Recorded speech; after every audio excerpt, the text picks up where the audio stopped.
یہ وہ حضرت عمر فاروق رضی اللہ تعالیٰ عنہ ہے. آپ صلی اللہ علیہ وسلم کے وہ صحابی ہیں کہ اس وقت تک جب تک کہ آپ رضی اللہ تعالیٰ عنہ اسلام کے اندر داخل نہیں ہوئے تھے آپ نے بارہا اس واقعے کو سنا ہوگا. میں اس کو بتانا نہیں بلکہ اس کو اشارہ کر کے گزر جانا چاہتا ہوں کہ اس وقت تک لوگوں کو علل اعلان مسجدوں میں نماز پڑھنے کی اجازت نہیں تھی. لیکن جب آپ رضی اللہ تعالیٰ نے ایمان قبول کیا تو آقا صلی اللہ علیہ وسلم سے ارشاد فرمایا اور کہا کہ یا رسول اللہ اب چھپ چھپا کر کے نمازیں نہیں ہوگی بلکہ چلیے خانہ کعبہ کے اندر. اب عمر ایمان لا چکا ہے, اب علل اعلان خدا کی عبادت کی جائے گی, بیت اللہ کے اندر علل اعلان نمازیں ادا کی جائے گی. وہ ہوتا رہا لیکن جو دو تین باتیں ہیں آپ کو بتانے کی, آپ کا مقام و مرتبہ, آپ کی افضلیت کا واقعہ ایک تو نہیں بلکہ ہزاروں واقعات ہیں. آپ صلی اللہ علیہ وسلم کے صحابی کے ایک دو نہیں بلکہ کروڑوں واقعات کتابوں کے اندر موجود ہیں. میں بالخصوص تین واقعے چار واقعے آپ کو سنا کر اپنی باتوں کو آگے لے چلتا ہوں کہ آپ صلی اللہ علیہ وسلم کی جلیل القدر صحابی کہ جس کو آپ صلی اللہ علیہ وسلم نے اپنی دعاؤں میں مانگا, آپ صلی اللہ علیہ وسلم نے ایک موقع کو پریشان فرمایا کہ اگر میرے بعد کوئی نبی ہوتا تو عمر نبی ہوتا, اگر میرے بعد کوئی نبی ہوتا تو عمر فاروق رضی اللہ تعالیٰ نبی ہوتا. یہ اتنے بڑے صحابی رسول ہیں لیکن حضرت ابو بکر صدیق رضی اللہ تعالیٰ سے کہہ رہے ہیں کہ اے ابو بکر تم اپنے یار و گار والی عبادت دے دو, اور تم نے اپنے یار کے ساتھ جو غار کے اندر ثواب کمایا ہے میری ساری زندگی کی عبادت لے لو, میری ساری زندگی کی نیکیاں لے لو اور ایک غار کی رات کی نیکیاں ہمیں دے دو. یہ اتنے بڑے جلیل القدر صحابی ہیں لیکن اس کے باوجود دیکھیں بھائی آپ لوگ پکا چاہیے 3-4 مرتبہ مغرب دائیں بائیں ہو چکا ہے. آپ لوگ بیٹھتے ہیں پانی 3 دن کا ایک آدمی رہو صحیح ہے, تو آپ برا لگے تو معاف کیجیے گا, 4 مرتبہ میں ڈسٹرب ہو چکے اس لیے کنارے ہو جائے جی ایک آدمی رہو.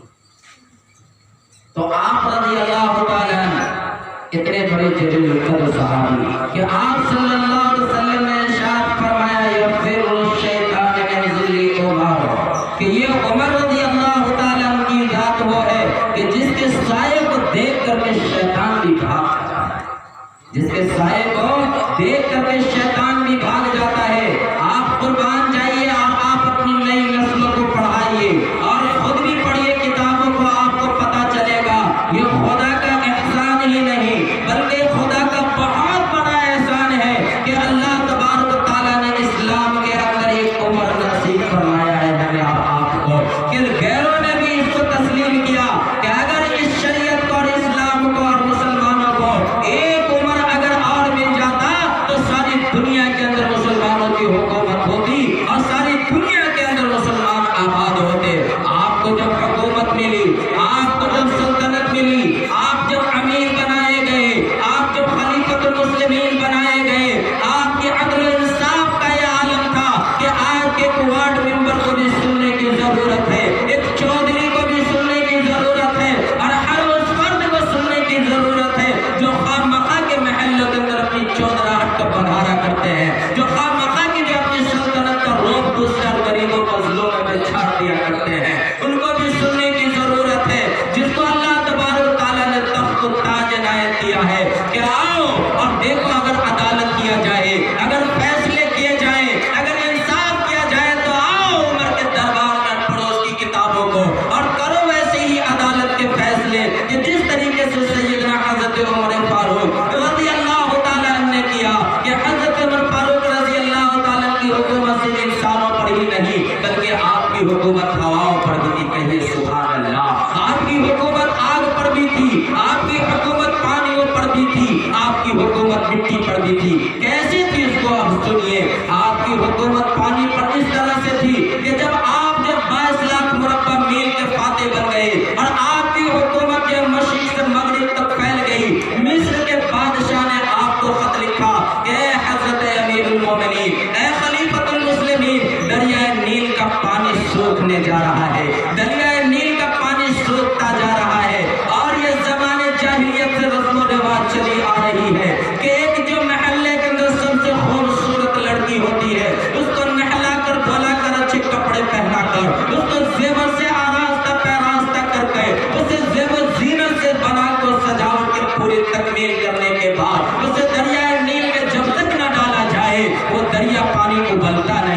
وہ دریا سوکھ جاتا ہے. چنانچہ زمانے جاہلیت سے باتیں چلی آ رہی ہے اور ہم لوگ ہر سال جو ایک لڑکی کے بھیٹ چڑھا دیا کرتے ہیں. امیر المومنین نے لکھا کہ یہ جاہلیت کی رسم و رواج ہے, چنانچہ اس کو نہیں کیا جائے گا. چنانچہ دریا سوکھتا رہا. نوبت یہاں تک آ گئی کہ لوگ اپنے گھر بار کو چھوڑنے لگے, اپنے بستی سے کوچ کرنے لگے. مصر کے بادشاہ نے دوبارہ لکھا کہ یا امیر المومنین, اب لوگ بھی اپنی بستی چھوڑنے پر مجبور ہو گئے ہیں. آپ رضی اللہ تعالیٰ نے ایک خط لکھا ہے, دریائے نیل کے نام لکھا ہے کہ آپ بھیجا ہے مصر کے بادشاہوں کے پاس کہ لے جاؤ اس خط کو اور بادشاہ کو بولو کہ دریا کے اندر ڈال دے اس خط کو. اس خط کے اندر لکھا کہ میں امیر المومنین عمر ابن خطاب رضی اللہ تعالیٰ کی طرف سے خط کے دریائے نیل کے نام لکھا جا رہا ہے, اور لکھا کہ اے دریائے نیل, اگر تو خدا کے حکم سے چلتی ہے تو جاری ہو جا.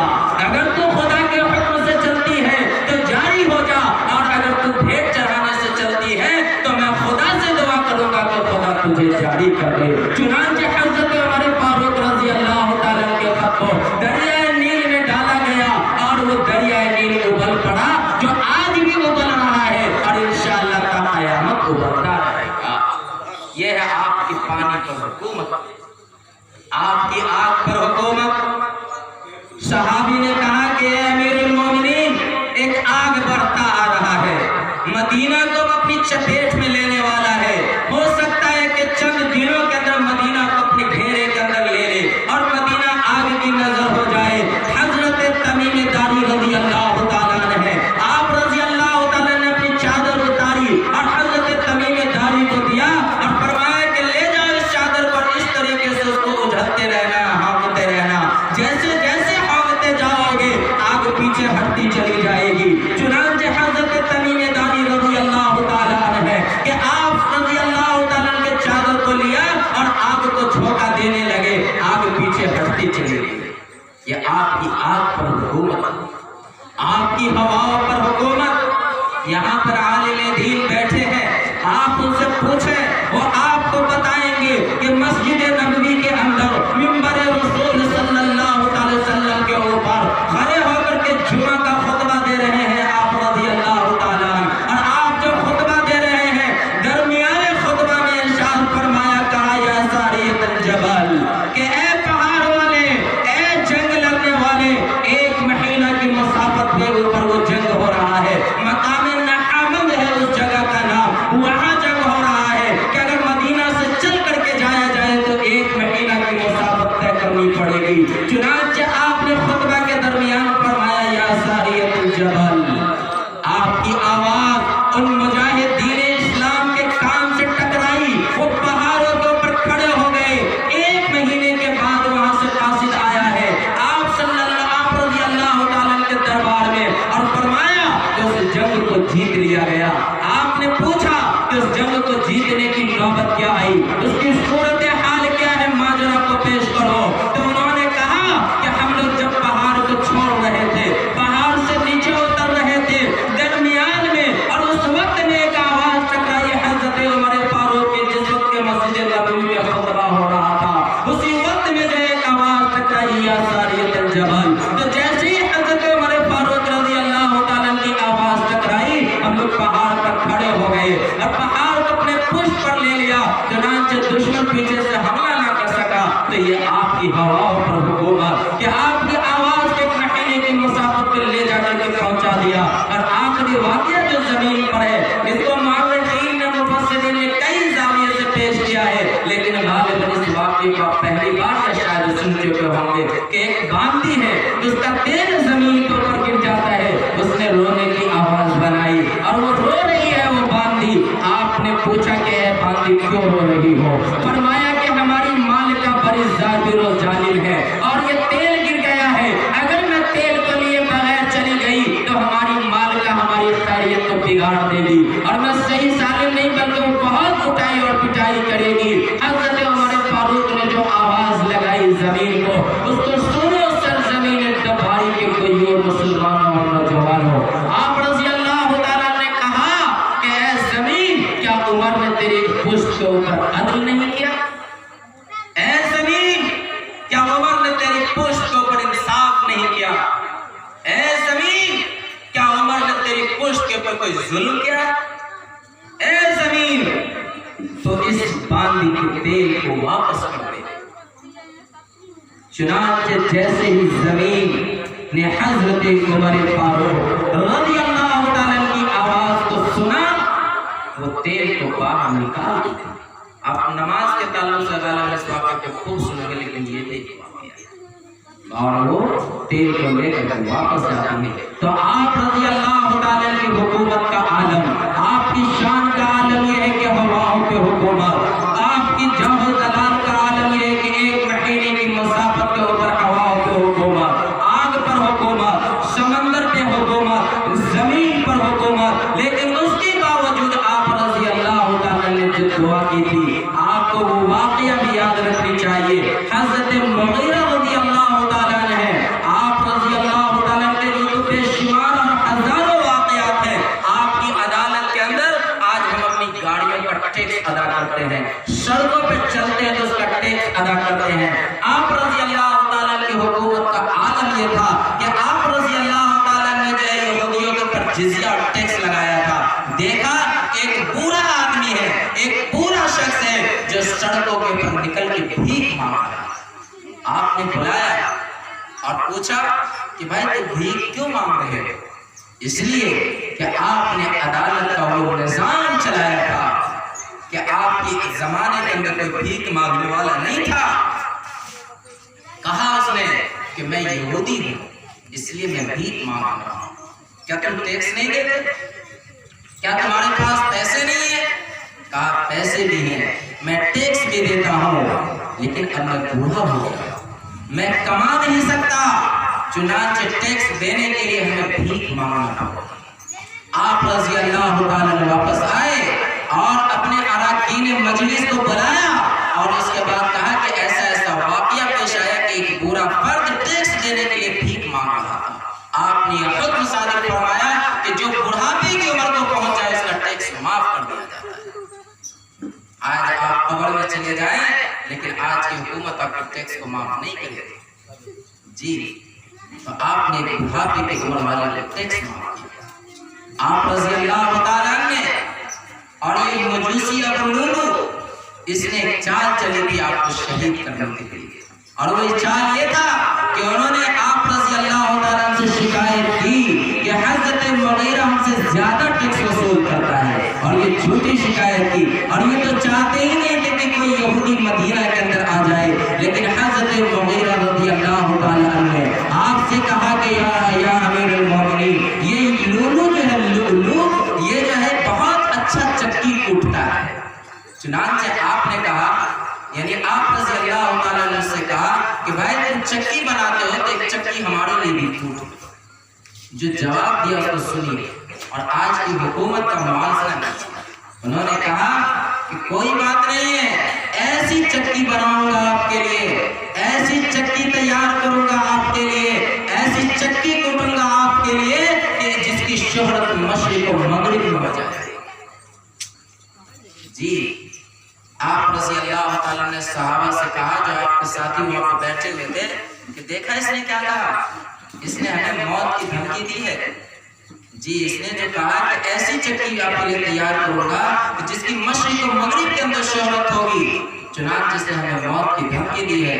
لیکن قربان جائیے حضرت عمر فاروق رضی اللہ تعالیٰ کی عدالت کے اوپر کہ آپ کا جانی دشمن آپ کی نگاہوں کے سامنے آپ کے روبرو آپ کو موت کی دھمکی دے رہا ہے، اور آپ سمجھ بھی جا رہے ہیں اپنے ساتھیوں کو جس کا اظہار بھی کر رہے ہیں، لیکن آپ نے اسے گرفتار نہیں کیا، آپ نے اس کو قید و بند کے اندر نہیں ڈالا، آپ نے جیل کی سلاخوں کے پیچھے اس کو نہیں بھیجا، صرف اس لیے کہ اس نے کہا ہے ضرور اشارے کے اندر، لیکن اس سے جرم ثابت نہیں ہوا ہے۔ چنانچہ واقعہ بھی یہی ہوا کہ جب آپ منبر رسول کو مزین کیے ہوئے تھے، آپ مصلی رسول پر کھڑے تھے، مسجد نبوی کے اندر نمازیں پڑھا رہے تھے، یہ مجوسی چھپ کر کے آپ کو پروار کیا اور آپ کو زخم پہنچایا، آپ کے ہوش ہو کے گر گئے، اور جس وقت آپ کو ہوش آیا آپ نے سب سے پہلے پوچھا اپنے ساتھیوں سے صحابہ کرام سے کہ بتاؤ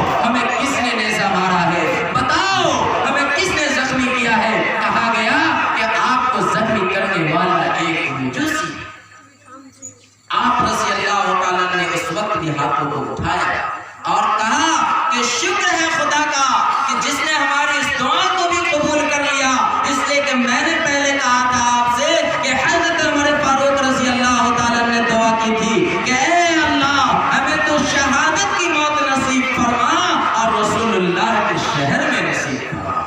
مدینہ طیبہ میں نصیب فرما۔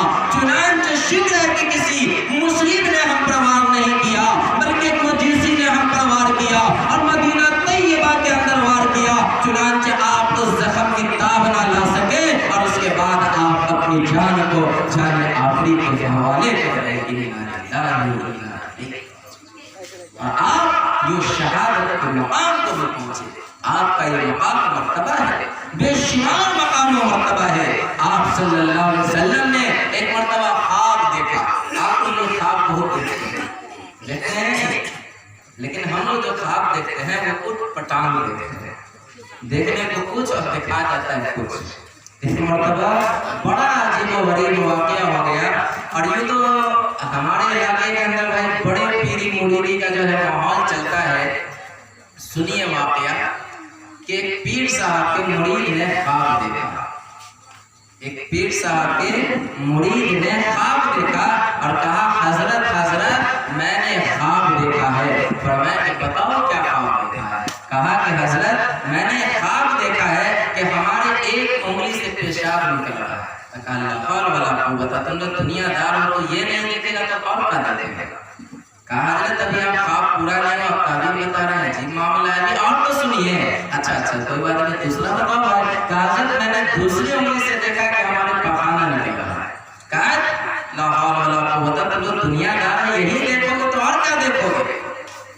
کہا حضرت آپ بڑی جلدی خواب کی تعبیر بتا دیتے ہیں، لیکن اگلا ذرا خواب تو دیکھیے کہ معاملہ عجیب ہوا۔ میں دیکھ رہا ہوں کہ ہمارے جو ایک انگلی سے پیشاب اور دوسری انگلی سے پخانہ نکل رہا ہے، میں تھوڑی دیر کے بعد یہ دیکھ رہا ہوں کہ یہ انگلی آپ کے ہاتھ میں جا کر کے لگ گئی اور آپ کے ہاتھ کی انگلی ہمارے ہاتھ میں آ کر کے سیٹ ہو گئی۔ حضرت نے کہا اللہ علیہ خواب ہوتا ہے، بابا تم لوگ یہ خواب تو خواب ہم بھی دیکھتے ہیں، آپ بھی دیکھتے ہیں، لیکن پٹھان دیکھتے ہیں۔ نبی پاک صلی اللہ علیہ وسلم نے خواب دیکھا کرتے تھے۔ آپ صلی اللہ علیہ وسلم نے خواب دیکھا کہ آپ کو دودھ عنایت کیا گیا اور آپ نے دودھ پیا، اور اس کے بعد اپنے صحابہ سے بھی کہا کہ یہ دودھ کو پیو۔ تو بعض صحابہ نے اپنے اپنے ذوق اور شوق کے مطابق دودھ پیا، لیکن حضرت عمر فاروق رضی اللہ تعالیٰ نے بہت زیادہ دودھ کو پیا۔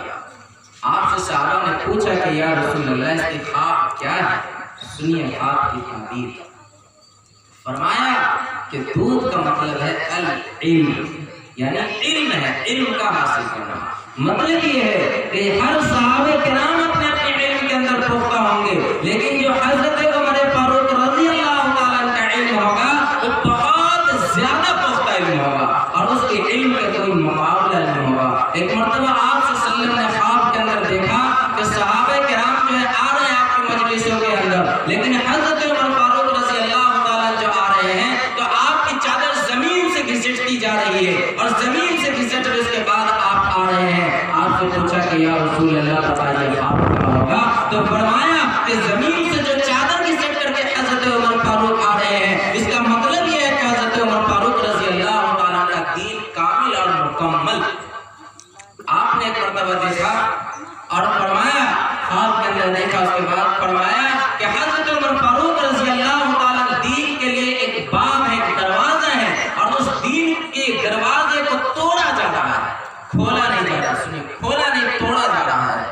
آپ نے فرمایا، پوچھا کہ بتائیے کیا تعبیر ہوگی؟ فرمایا کہ تعبیر یہ ہے کہ جب دروازہ کو کھولا جاتا ہے اس کو بند بھی کر دیا جاتا ہے، لیکن حضرت عمر فاروق جو دروازہ ہے جو فتنے کے لیے سد سکندری بنے ہوئے ہیں، جب اس کو توڑ دیا جائے گا تو جو فتنے کا عروج ہوگا اور جو فتنہ بڑھتا چلا جائے گا وہ کنٹرول میں نہیں ہوگا، جس کا مظاہرہ سیدنا حضرت عثمان غنی رضی اللہ عنہ کے زمانے میں لوگوں نے خوب دیکھا۔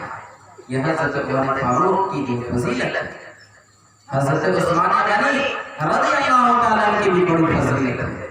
آپ صلی اللہ علیہ وسلم، بس دو واقعے آپ کو سنا کر کے میں کربلا کے موضوع پہ آؤں حضرت حسین رضی اللہ تعالیٰ کے تعلق سے، کہ آپ صلی اللہ علیہ وسلم ایک مرتبہ لیٹے ہوئے ہیں، کچھ رہا ہے، حضرت عائشہ رضی اللہ تعالیٰ عنہ موجود ہیں، حضرت ابو بکر صدیق رضی اللہ تعالیٰ عنہ تشریف لاتے ہیں، آپ صلی اللہ علیہ وسلم لیٹے ہوئے فرمایا کہ تھوڑی دیر کے بعد حضرت عمر فاروق رضی اللہ تعالیٰ تشریف لاتے ہیں، فرمایا بیٹھ جاؤ۔ لیکن اس کے بعد تھوڑی دیر کے بعد حضرت عثمان غنی رضی اللہ تعالیٰ تشریف لاتے ہیں، تو اس کے بعد آپ صلی اللہ علیہ وسلم دھڑپڑا کے اٹھ کر کے بیٹھتے ہیں اور اپنی چادر کو صحیح کر لیتے ہیں۔ پوچھا کہ یا رسول اللہ، آپ نے جس کو اپنا دوست بنایا حضرت ابو بکر صدیق رضی اللہ تعالیٰ عنہ کو، کہ جب وہ آپ کی مجلس کے اندر آئے تو آپ لیٹے رہے، جب حضرت عمر فاروق آئے تو آپ لیٹے رہے، لیکن جب حضرت عثمان غنی رضی اللہ تعالیٰ تشریف لائے تو آپ اٹھ کر کے بیٹھ گئے، اپنی چادروں کو صحیح کیا۔ آخر ماجرا کیا ہے؟ حضرت نبی پاک صلی اللہ علیہ وسلم ارشاد فرماتے ہیں کہ پتہ ہے حضرت عثمان کا مقام و مرتبہ یہ ہے، حضرت عثمان اتنے جلیل القدر صحابی ہے کہ ان کے حیا کا یہ عالم ہے، کہ ان کے حیا کا یہ عالم ہے کہ یہ زمین کے اوپر حیا کا مظاہرہ کرتے ہیں، جن کی حیاؤں کی لاج رکھ کر کے آسمان کے اوپر فرشتے بھی حیا کرتے ہیں، جن کی حیاؤں کا یہ عالم ہو کہ جس کو دیکھ کر کے فرشتے بھی حیا کریں، تو محمد رسول اللہ صلی اللہ علیہ وسلم نے بھی اس کے حیا کی لاج رکھی ہے، اور ان کے حیا کی خاطر کے محمد رسول اللہ صلی اللہ علیہ وسلم اٹھ کر کے بیٹھ گئے۔ آپ کی حیا کے حال یہ میں نے اس لیے کہا ہے کہ قربانی کے تعلق سے ان کا بھی بہت بڑا یوگدان ہے۔ آپ رضی اللہ تعالیٰ عنہ کا مقام و مرتبہ یہ ہے کہ آپ صلی اللہ علیہ وسلم نے ارشاد فرمایا، اور آپ کو ذوالنورین کہا گیا آسمانوں کے اوپر، اس لیے کہ آپ صلی اللہ علیہ وسلم کی دو بیٹیاں آپ کے نکاح کے اندر آئی ہیں، اور آپ کو ذوالنورین کا خطاب ملا۔ آپ رضی اللہ تعالیٰ عنہ کی شان مبارک یہ تھی کہ آپ صلی اللہ علیہ وسلم نے ارشاد فرمایا کہ اگر مجھے سینکڑوں بیٹی ہوتی، اگر 100 بیٹی ہوتی، تو میں ایک ایک کر کے حضرت عثمان غنی رضی اللہ تعالیٰ کے نکاح کر دیتا چلا جاتا۔ یہ آپ کی شان ہے۔ ہم لوگ چندہ سے بہت گھبراتے ہیں، اور اگر کوئی مولوی صاحب کو دے دیا تو پوری بستی مل کر کے کہتے ہیں کہ حساب دیجیے۔ ٹھیک ہے، کوئی آپ حساب دیجیے، کوئی منع نہیں کرتا ہے، لیکن ایک بات نہیں کرتے، چندہ صرف ہم اور آپ نہیں کرتے ہیں، صرف ہم اور آپ دیتے نہیں ہیں، آقا صلی اللہ علیہ وسلم نے بھی چندہ کیا ہے۔ جی آپ صلی اللہ علیہ وسلم نے ایک جنگ کے موقع کے اوپر چندے کا سوال کیا۔ ہماری ماں اور بہنیں بھی سنے، اس لیے کہ وہ کان کا نتیہ چھت تک زیادہ ڈالتے ہیں چندے۔ جی تو واقعہ یہ ہوا کہ آپ صلی اللہ علیہ وسلم نے ارشاد فرمایا کہ کچھ مال و دولت کی ضرورت ہے، چندے کی ضرورت ہے۔ آپ رضی اللہ تعالیٰ عنہ یعنی حضرت عثمان غنی رضی اللہ تعالیٰ عنہ شریک محفل ہیں، آپ کھڑے ہو گئے اور فرمایا کہ یا رسول اللہ 100 اونٹ مع ساز و سامان کے۔ آپ دوبارہ کھڑے ہوئے اور فرمایا کہ کچھ اور چاہیے۔ سارے صحابہ بیٹھے ہیں، حضرت عثمان غنی رضی اللہ تعالیٰ کھڑے ہوئے اور فرمایا یا رسول اللہ 200 اونٹ۔ آپ تیسری مرتبہ کھڑے ہوئے اور فرمایا کہ کچھ اور ہو جائے۔ صحابہ کرام بیٹھے ہیں، عثمان غنی رضی اللہ تعالیٰ تیسری مرتبہ کھڑے ہوئے اور فرمایا یا رسول اللہ 300 مع ساز و سامان کے۔ آپ صلی اللہ علیہ وسلم کو یہ چندہ دینا حضرت عثمان غنی رضی اللہ تعالیٰ عنہ کا اتنا پسند آیا، اتنا محبوب آیا، کتابوں کے اندر لکھا ہے کہ غالباً آپ نے 950 اونٹ دیا مع ساز و سامان کے، اور 50 گھوڑے دیے مع ساز و سامان کے، اور کیش کی شکل میں آپ نے 1000 اشرفی دی ہے آقا صلی اللہ علیہ وسلم کو لا کر کے۔ آپ صلی اللہ علیہ وسلم کو حضرت عثمان غنی رضی اللہ تعالیٰ کا چندہ دینا اتنا قبول ہوا، اتنا محبوب آیا، اتنا پسند کیا کہ آپ صلی اللہ تعالیٰ علیہ وسلم نے ایک جملہ ارشاد فرمایا کہ اے عثمان، آج کی یہ قربانی کا عمل خدا کو اتنا پسند آیا ہے، آج کا یہ تیرا چندہ دینا خدا کو اتنا محبوب ہے، آج کے یہ تیرے مال و دولت کو محبوب صلی اللہ علیہ وسلم کے نام پہ قربان کرنا اتنا محبوب ہے کہ اے عثمان، آج کے بعد سے تیرا کوئی عمل تجھے جنت میں جانے سے روک نہیں سکتا، اور یہ عمل تمہارے لیے کافی ہے جنت میں جانے کے لیے۔ اور آپ صلی اللہ تعالی علیہ وسلم آپ کے درہم و دینار سے کھیلتے جاتے تھے، اور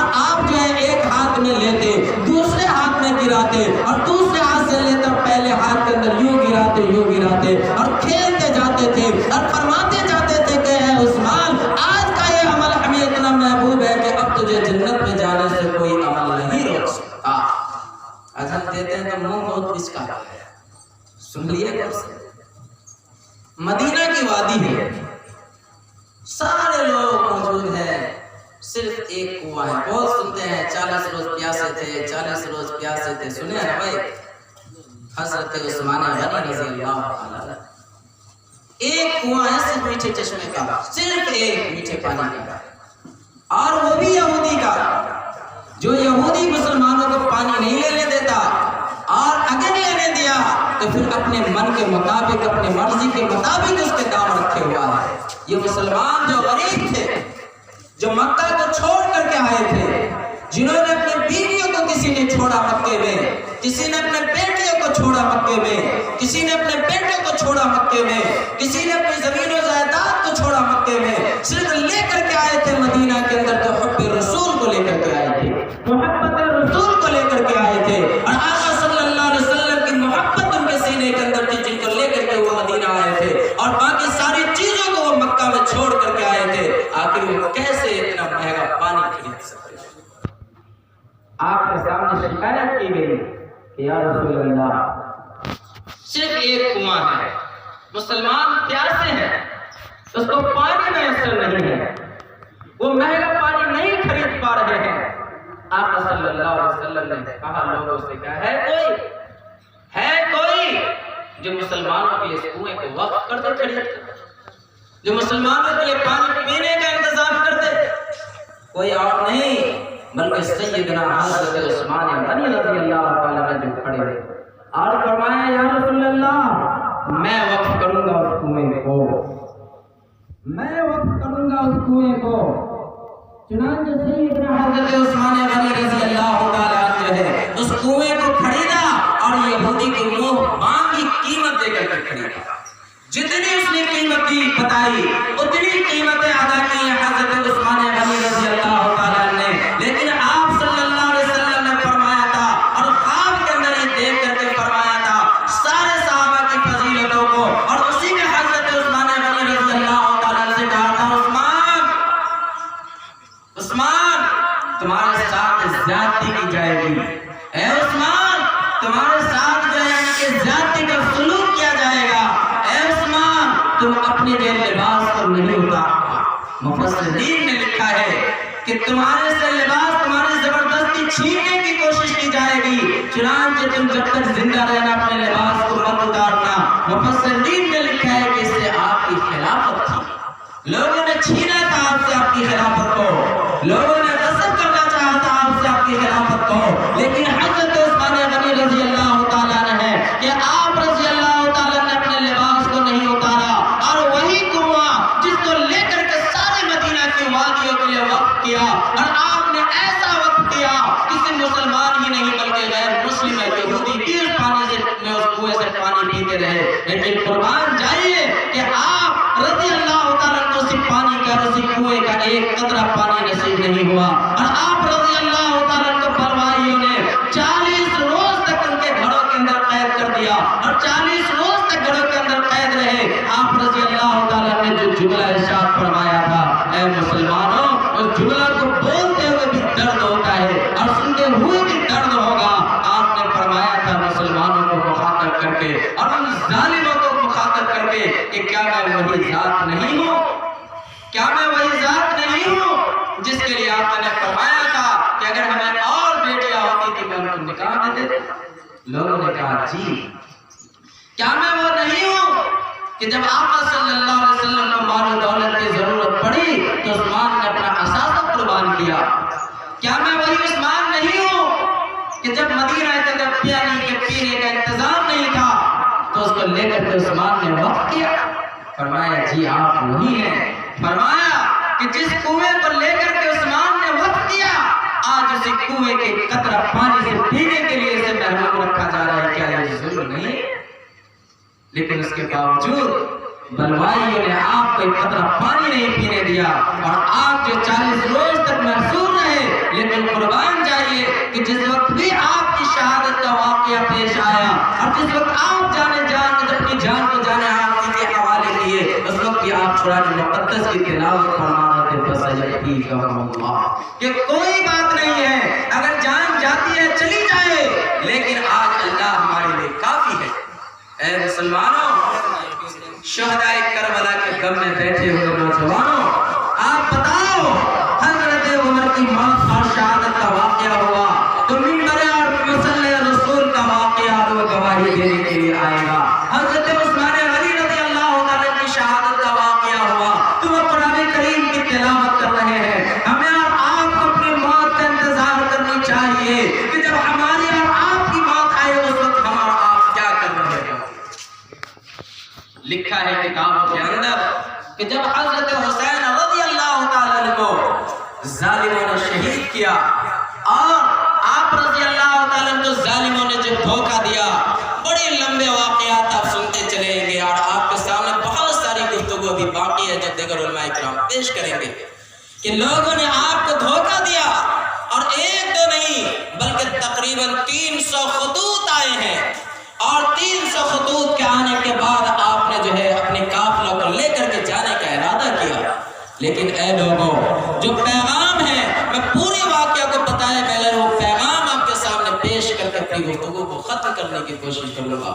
وہ پیغام یہ ہے کہ جب آپ اپنے قافلہ کو لے کر کے چلے اور آپ کے ساتھ لوگوں نے آپ کا ساتھ دیا، جب آپ ایک بستی سے گزر رہے تھے، جب آپ کسی گاؤں سے گزر رہے تھے، لوگ آپ کے ساتھ ہوتے چلے گئے، لیکن جب آپ جیسے جیسے کربلا کے قریب جا رہے ہیں اور لوگوں نے آپ ادھر سے ظلم و ستم کی داستانیں پہنچانے شروع کر دی، آپ کو لوگوں نے آپ کا ساتھ چھوڑ دیا، لوگ وہیں سے واپس چلے آئے، لیکن قربان جائیے سیدنا حضرت حسین رضی اللہ تعالیٰ عنہ کی ذات مبارک کے اوپر کہ آپ نے اپنے ارادے کو ترک نہیں کیا، بلکہ آپ میدان کربلا کے اندر جا کر کے لوگوں کو مخاطب کیا کہ او ظالموں سن لو، اور میں بلانے کے بعد آیا ہوں، میں ایسے نہیں آیا ہوں تمہارے درمیان، اگر تم چاہتے ہو تو ہمیں واپس جانے دو۔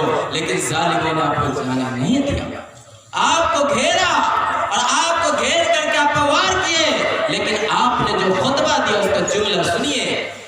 آپ نے خطبہ دیا اور فرمایا لوگوں سے کہ میں کچھ باتیں تم سے کہنا چاہتا ہوں، کچھ باتیں آپ سے گزارش کرنا چاہتا ہوں۔ کیا میں محمد رسول اللہ کی بیٹی کا بیٹا نہیں ہوں؟ کیا میں حضرت علی کا بیٹا نہیں ہوں؟ کیا میں نواز رسول نہیں ہوں؟ کیا تم نے کبھی پایا ہے کہ حسین نے سوئے زمین پر ظلم کیا ہو؟ کیا تم نے کبھی دیکھا ہے حضرت حسین کو شراب خانے کے اڈے کو آباد کرتے ہوئے؟ کیا تم نے کبھی دیکھا ہے اس کو بدکاری کرتے ہوئے؟ کیا تم نے کسی گناہ کے اندر کبھی دیکھا ہے حضرت حسین کو؟ لوگوں نے ایک زبان ہو کر کے گواہی دی کہ اے حضرت حسین، ہم نے آپ کے اندر کوئی عیب نہیں پایا۔ حکم ہوتا ہے کہ ان کی تقریریں پڑھتی جا رہی ہے، وار کرو، حملے کرو، اور لوگوں نے آپ پہ ایک بار بھی حملہ کیا، لیکن آپ کیوں قربانی دی؟ یہ پیغام واقعہ کو سنیے گا، یاد رکھے گا، بھول جائے گا اور کچھ نہیں ہوگا۔ آخر آپ نے قربانی کیوں دی؟ ایک نظریے کی لڑائی ہے۔ لوگ کہتے ہیں کہ بادشاہت کی لڑائی تھی۔ میں کہنا چاہتا ہوں کہ اگر بادشاہت کی لڑائی تھی تو آپ کہہ دو کہ حضرت حسین ہار گئے۔ اگر سلطنت کی لڑائی تھی تو آپ کہو کہ حضرت حسین اپنی جنگ ہار گئے اور یزید اپنی جنگ جیت گیا، لیکن ایسا نہیں ہے، ایسا نہیں ہے۔ ایک نظریے کی لڑائی ہے، ایک جانب ظالم ہے، ایک جانب ظالم کا ہاتھ پکڑنے والا ہے، ایک جانب شرابی ہے، ایک جانب شراب کی بوتلوں کو توڑنے والا ہے، ایک جانب جواری ہے، دوسری جانب جوئے کے اڈے کو برباد کرنے والا ہے، ایک جانب بے نمازی ہے، دوسری جانب مسجدوں کو اور نمازوں کو آباد کرنے والا ہے، ایک جانب کوئی ایسا جرم نہیں ہے جو موجود نہیں ہو اور دوسری جانب کوئی ایسی نیکیاں نہیں ہے جو موجود نہ ہو۔ یہ نظریات کی لڑائی ہے۔ اگر آپ چاہتے تو اپنا ہاتھ دے سکتے تھے، آپ بیعت کر سکتے تھے، اور اگر آپ بیعت کر دے تو یہ 72 لوگوں کا قافلہ شہید نہ ہوگا، لیکن آپ نے ظالموں کے ہاتھ میں ہاتھ نہیں دیا، آپ نے ظالموں سے سمجھوتا نہیں کی، آپ نے ظالموں کے سامنے اپنے گھٹنے ٹیکنے نہیں. اسی لیے یہ پیغام ہے آج بھی اس نوجوانوں کے لیے کہ آج بھی اگر ہمارے سامنے کوئی ظالم آئے تو اس کو ہم اپنا ہاتھ نہیں دیں گے. ظالموں کے ہاتھ کو پکڑیں گے, اس کو ظلم سے روکیں گے. اگر کوئی شراب کے ٹوکو آباد کرے گا تو اس کے ٹھیکے کو توڑیں گے اور اس کو سمجھا کر کے باز لائیں گے. اور اگر کوئی ظلم و ستم کے آغاز کرے گا, اگر کوئی غریبوں پہ ظلم کرے, کوئی مظلوموں کے اوپر ظلم کے پہاڑ توڑے, تو یہ پیغام ہے حضرت حسین کے ماننے والوں کو کہ آؤ, اور اگر لاٹھی نکالنا ہی ہے محرم میں تو ظلم کے خلاف, اگر نکالنے ہی ہے آپ کو اپنے ہتھیاروں کو تو ظالموں کے خلاف, اگر نکالنے ہی ہے تو آؤ اور برائی کے خلاف, اگر نکالنے ہی ہے آپ کو تو آؤ اور ظلم کے خلاف نکالو. یہ کیا تماشا بنایا کہ جس کے نواسے نے جس دین کی حفاظت کرتے ہوئے اپنی جان کو قربان کر دیا اور ظالموں کے ہاتھ پر بیعت نہیں کیا. آج عاشق رسول کے دعویٰ کرنے والوں, آج محمد رسول اللہ کے نام کا جھنڈا لہرانے والوں, آج آقا صلی اللہ علیہ وسلم کے جھوٹے عاشق کرنے والوں اور آقا صلی اللہ علیہ وسلم کے نام کے اوپر جھوٹے قربانی پیش کرنے والوں, واقعی اگر حب رسول کا جذبہ ہے, واقعی شہدائے رسول ہو, واقعی عاشق رسول ہو اور واقعی محبت رسول کا دعویٰ کرنے والے ہو, تو آؤ اور اس ڈھول تاشے کو بند کرو, آؤ غزلیوں کے گیت کو بند کرو, آؤ آقا صلی اللہ علیہ وسلم جس کو توڑنے کے لیے آئے تو اس کو توڑ دو, آؤ اور آقا صلی اللہ علیہ وسلم جس سے لوگوں کو پاک کرنے کے لیے آئے تو اس کا اعادہ کرو, اس کا عہد کرو کہ اب کسی پر ظلم نہیں ہوگا, اب کوئی ہمارے بستی میں مظلوم نہیں ہوگا, اب کوئی شخص ایسا نہیں ہوگا کہ جس پر ظلم کیا جائے اور یہ معاشرہ دیکھتا رہ جائے. یہ ہے حضرت حسین رضی اللہ تعالیٰ کی قربانی کا پیغام. اور وہ جو جتنی باتیں ہیں کہ اتنا خط آیا اور یہاں گئے اور وہاں گئے اور یہ ہوا اور وہ ایک واقعہ, لیکن پیغام یہ ہے کہ آپ نے ظالموں سے کبھی سمجھوتا نہیں. بالآخر آپ ظالموں سے سمجھوتا کیے بغیر اپنے نانا کے دین کی حفاظت کرتے ہوئے اپنی جان کو جانے آپ نے موقع دے دیا.